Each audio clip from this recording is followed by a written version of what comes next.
What we have before us is a car that should have been improved over the Most Wanted 2 rendition of it. What we have instead is a turd. Now, yes, I do have... Actually... Wow, I thought I still had jump perk things. I'm wondering why my brakes... I have so many of these. Because this car's braking rating is... 9.9 isn't as good as you think it is. Yeah, I could use, like, these. You should have nitrous acceleration speed.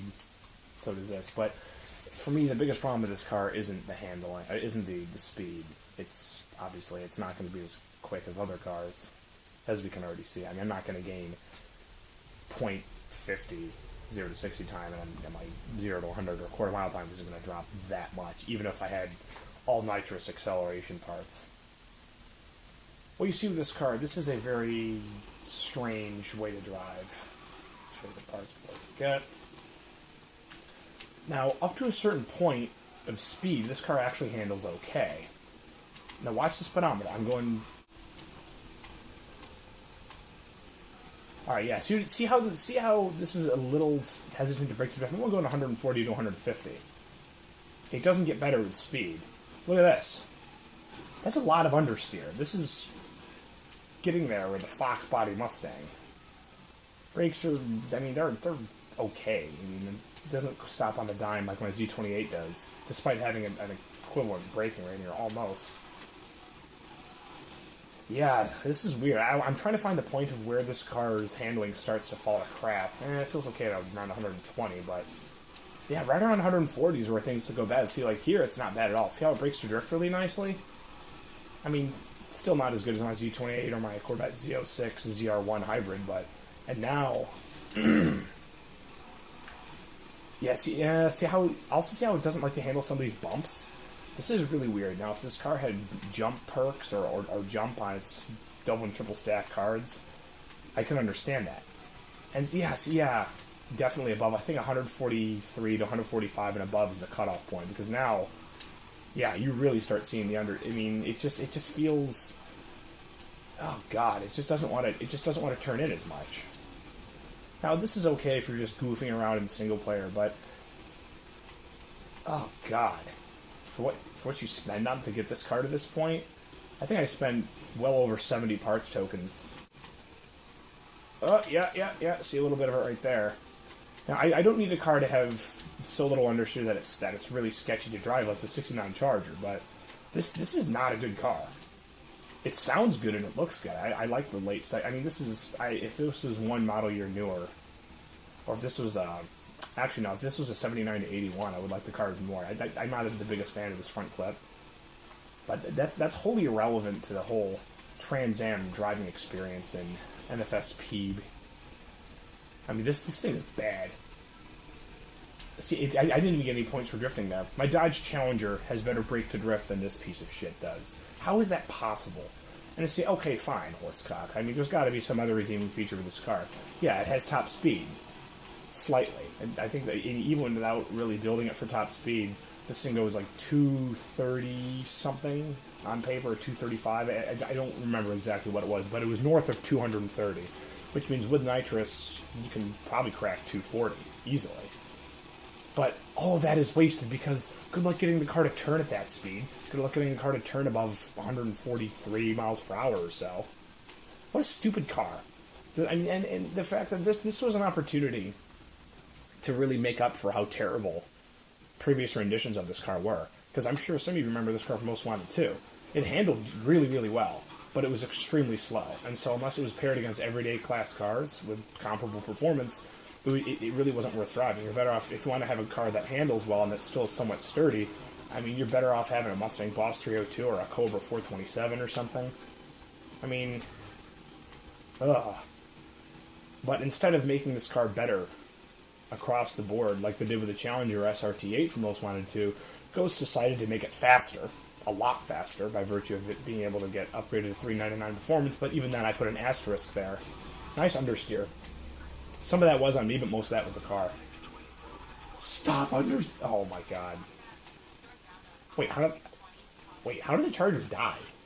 He pinned me into the wall, not the other way around. I mean, I'm not gonna complain. I mean, with how just janky this car is and how just how grindy this game's economy is, especially for parts tokens. I mean, I'll take it. See what I mean about the brakes, by the way? This is a 9.9 braking rating. I mean, this thing did not stop anywhere near as quickly as... And like, even here, like, I feel like the pedal travel is a lot longer. I think that would explain it, because it's... Oh, God. Now, some of that you may think, okay, well, maybe that's part of the problem. More force means that you've got a stronger brake booster or whatever. In other words, your foot puts the brake pedal to the floor faster. Now, that doesn't mean your car is going to stop properly, because braking is dependent on traction. So sometimes having a brake, and in this game especially, you need to brake to drift to go faster on these turns. And you just don't. Like, this thing is just fucking trash. Now you can say, oh, well then just have it be a specialized short track car. Well, you can't do that because this thing's kind of slow in a straight line. You need to have great acceleration, and yeah, okay, obviously I could have much better speed card setup. I'm not going to argue that, but even if I had nitrous acceleration and brake acceleration and nitrous for every single card, this thing would still be slower around any track than my Z28 or my Z06 or even my fucking Challenger, which is hilarious when you consider it, because the Challenger is not a particularly sporty vehicle in this game, but it's a hell of a lot better than this. And you wonder, well, how can that be possible? The Challenger is fat. Yes, it is, but the Challenger will brake to drift better. Now, the Challenger's more consistent, whereas this car, it's almost like there's two sides of the same car. Below 143, it handles decently well. Wow, what a pointless speed card, by the way. Brakes, jump, and speed. Nope. It really is a shame, because this car has unique engine sound. To my knowledge, no other car in this game has this exact engine sound. I mean, granted, that doesn't really sound like a 6.6, but... Oh, God. Yeah, and you think this is good? Oh, here, we can do you one better. It's nice being able to expose some of the porcelain bowls in this game. Now, that being said, I mean, it's one thing to just have somebody drive the car and say, oh, yeah, this... It's one thing if a car doesn't suit your driving style, which I think is part of it, but, I mean, if a car's going to have the kind of problems it has with understeer... Like, what the hell? My foot's to the floor, and... Okay, yeah, okay, fine, maybe it just needs a better technique. Maybe. Maybe it's like the Challenger where you have to keep braking and drifting. It kind of works, but then... Oh, God. But then you're still fighting the understeer. And I think, okay, well, maybe this can be a limited-use car for multiplayer, whatever goofy things you do in free mode. Yeah, no, not like this. And I'm torturing myself driving this thing on a bunch of really tight roads at high speed, and just to prove how terrible this thing is. At least on tarmac. Now, on dirt, if you want to make this a no off-road build, I imagine it would actually be a little bit better, because the dirt, by virtue of it being a slippery surface, you don't have as many issues with understeer. The rear wheels are more likely to spin. So you've got something there. But the rest of the time, oh my, even there's so much understeer. There are times this car feels like a front-wheel drive car. Wow. This is very impressive, and I think this is a car I paid real money for. This is why you can't go off of things like that.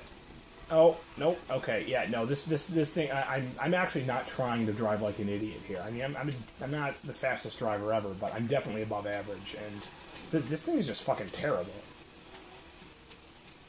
And even then, I mean, all the same things I mentioned. I mean, okay, so say you do an off-road build for this car and stick to the dirt circuits and what have you, and okay, fine, it'll have better brake to drift than it does on tarmac, but I mean, you expect this to run with the VW Beetle, the Impreza DeVeo RX, and the C10? You expect this to run with those? I mean, the Land Rover Defender would probably beat this thing on a dirt track. I mean, I'll do some mediocre or half-assed driving on some dirt roads. We'll do some really tricky ones. Where's the one where Cletus is around? Wouldn't it be... Yeah, it would be right here. Okay, I'll just go this way. I mean, really, this car probably... I liken this car to someone whose offspring, for whatever reason or another, is just really stupid. To the point where, instead of, like, having cum dumped into the receptacle, they probably just should have swallowed it whole from the mouth. And how this car does barrel rolls, and despite having a lot of downforce, I mean, it's not max, but I don't need it to be. It's just like, this is not a good car. This is just not something that belongs in your garage. This isn't even good as a novelty piece, because a novelty piece implies it's at least really good at something to the point where it is worth keeping. I mean, my Challenger, for example, that's kind of a novelty piece. I mean, yeah, it's very slow above 5th gear. I mean, its brake to drift isn't great, but it's better than this, and it's consistent. Whereas this car, it's got 2 different personalities. It's got decent handling, I suppose. Oh my god. This thing just... God help you if you hit something mid-drift. The thing's just going to straighten out, and it's going to just aim for a wall. Oh my god. And you know, and you see the problem with this kind of understeer, too. You can't really go that fast around these. Like, oh god. Yeah, this is really strange. How a car that with a lower center of gravity and a lower curb weight than my Challenger handles worse than my Challenger. What are you doing, car? Explain yourself. Well, alright. I mean, it didn't die, but... Oh, don't worry. We're going to have fun with this. We're going to do some really technical... We're going to do Ember Valley Sprint with this car, and you will see just how terrible this thing really is. Because Ember Valley is a nice mix of really tight turns, which this car can't really do, and really high-speed turns, which this car also can't really do.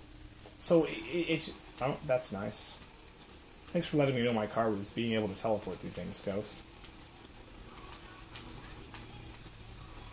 Oh, God. I mean, I'm really fighting this thing. This feels a lot like my Nissan Sentra. Winter beater / I mean, it's... those who are more familiar with the fleet, so to speak, they'll understand what the deal is. And why that car has to exist, but why I won't be renewing the lease, and if possible, I'd like to get out of it. Because, I mean, yeah, it's always there. It's great on gas, but the thing cannot get out of its own way. It's a side topic, though. Now you see, all right, now we're on the dirt. This feels a little better. I mean, not that much better though.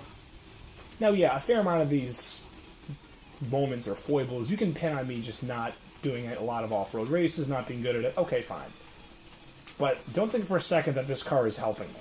Some cars, by virtue of either being really good to drive or just being well matched to your driving style, they can mask a lot of issues you have with not knowing the terrain. Like here, I have no idea where the hell I'm going. But even here, like this car, I always feel like it's fighting me. I mean, it's just, oh god. Now, okay, fine, yeah, this is taking a race class car in the dirt. So, I mean, it's probably not, oh, okay, that's nice. It's probably not optimized for this, and yeah, that's probably true, but this is just a very, very uninspiring car. I mean, it's got all the looks and all the sounds, but none of the driving dynamics, and I can guarantee you none of the lighting. See how it's throwing itself around, by the way? This is not bumpy at all. Really, and I don't have any jump things on the speed card, so there's literally no reason for it to be doing this. And this thing is just bouncing like a pair of fat boobs on a fucking speed bump or on a rumble strip. So there's no reason for it to be doing this. Oh god, it just feels really ungainly. Like it does. I mean, it kind of wants to change direction, and then it does, and yeah, a little bit there. That's not bad. And then you go back to tarmac, and you're like, all right, this corner's a little tight. Let's start on like 90. Nope. And now this is actually a good opportunity because this area, it's a combination of off-road and on-road, so you really see this car's Jekyll and Hyde. I always like the rear window design in these later TAs. God, what the hell were they thinking when what they did to this car?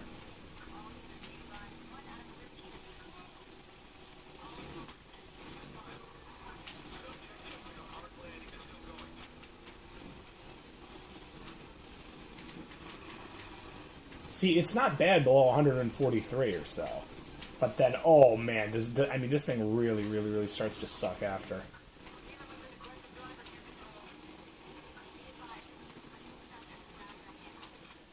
This guy, I'm trying to. Oh, never mind. I'm not. Yeah, nope, I'm not getting anywhere with that.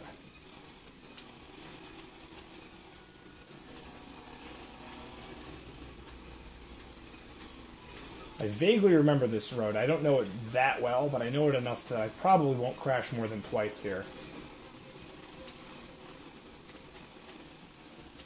I appear to be going the wrong way.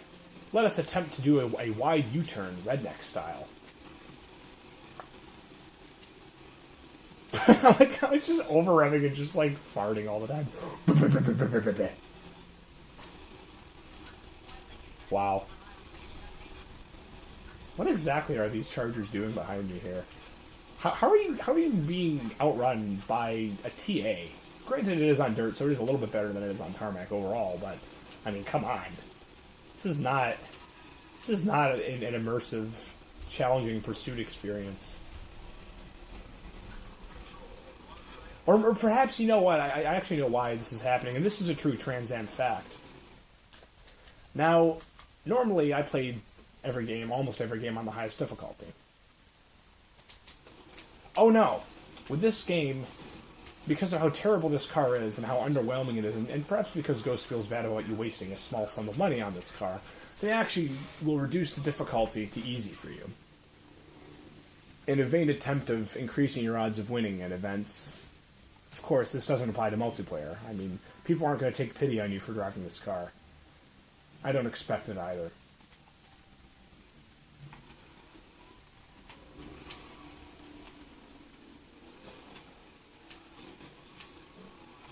There we go. You know, actually, I remember one of these bait crates. Yeah, it ends right near Ember Valley Showdown. Okay. See what I mean about this car getting disrupted during drifts, by the way? It really doesn't like hitting things or clipping things, and it's like understeer is just this lurking monster in the background, just waiting to just make you look stupid and cost you precious time and miles per hour through turns. I mean, I don't think there's been a single time this car has ever come together and impressed me. Everything is always couched and it's just, yeah, I don't actually understand why this is even in the game. Why someone would spend money on this car when there are cars you can spend $0 on. Now, granted, this is only like $2.40 or something after taxes, so I mean, it's not that big of a deal, but don't leave Asphalt Road for more than 2 seconds. Yeah, that's not going to happen. Not with this car. The kind of understeer this thing has, this car is going to be pinballing. Ooh, an Huracan. Ooh, an R35 GTR. Another car that I've heard has been very underwhelming.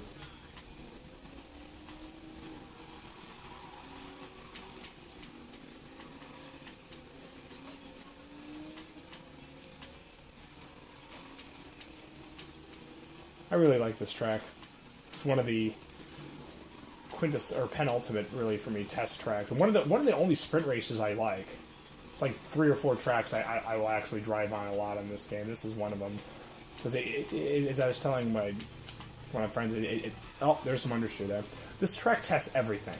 It's got some decent tight turns at the beginning, some open turns right here, and then some more tight turns later, and it's pretty unforgiving, especially for driving a car that can't really.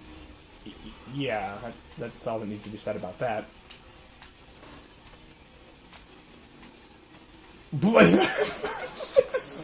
Oh no! Oh, I appear to have hit the same. Wow. I like how the R8 did a barrel roll, and I'm like, wow. Oh, okay, I didn't totally understeer there.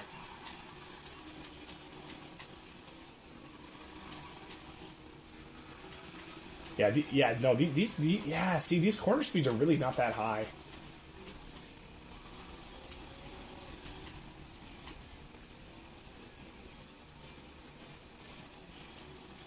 Oh my god. Yeah, I've seen enough. This car is fucking trash.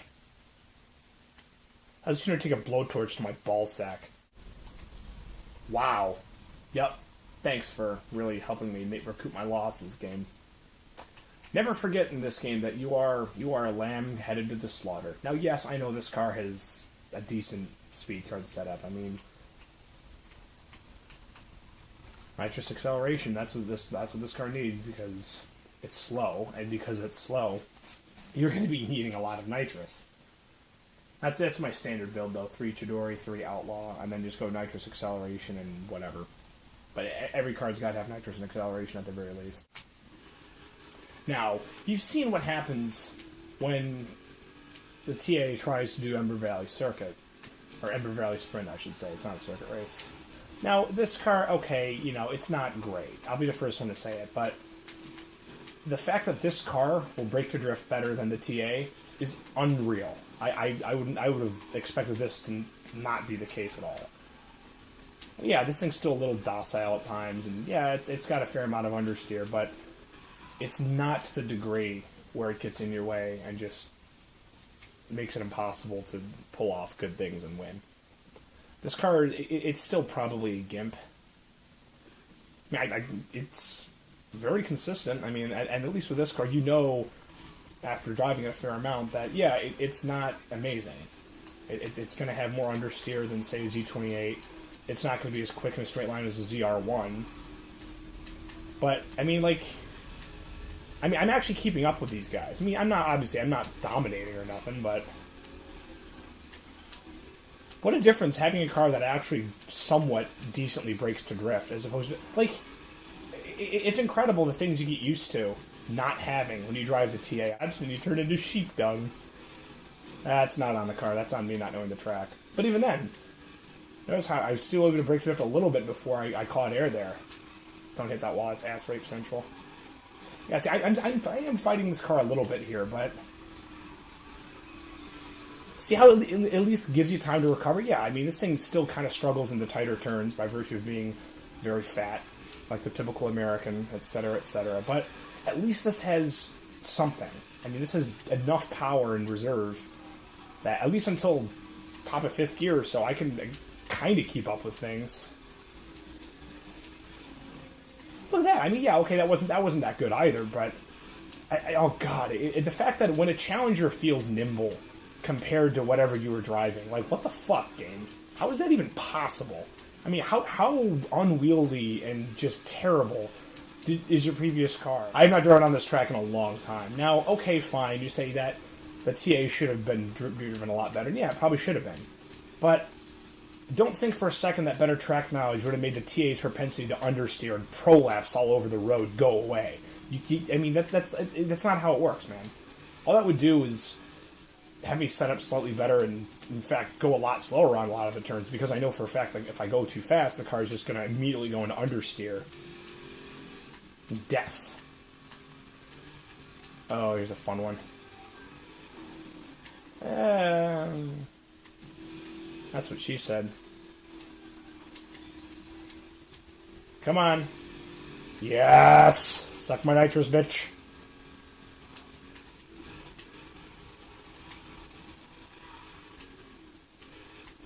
See how the numbers climb decently well, though, for a little while. That's why I have such good nitrous rating. Nitrous and acceleration. You have to get a really good start in races. Just get ahead of people quickly if you can. A lot of these races, especially the shorter sprint races, they're won and lost in the first 3 or 4 corners.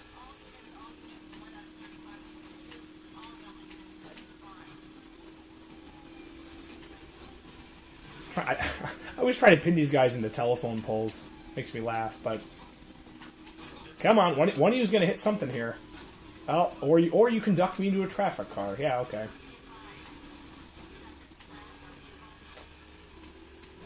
Like how, yeah, subject is ramming a vehicle. Yeah, no shit, Sherlock. Get your bullshit kill switch out of here. That literally should not even be in the game, by the way. And in a lot of ways, I think that serves to discourage people from progressing later in the story mission because for a while they don't have those at all. And these outrun or these I guess running from the cops things, so to speak, they're actually decently fun. Yeah, see, now what I did, if you saw the car tucked a little bit, I was able to tighten the drift. You can do that by hitting the brake multiple times. See, I can go tighter if I need to. You don't want to do it too much because then you lose a lot of speed. But at least this car, for as kind of ungainly as this thing can be at times, it's very consistent, and it at least gives you a chance. What does the TA give you? The TA gives you garbage. A literal pile of hot vomiting garbage that has no place in anyone's garage, much less something you pay real money for.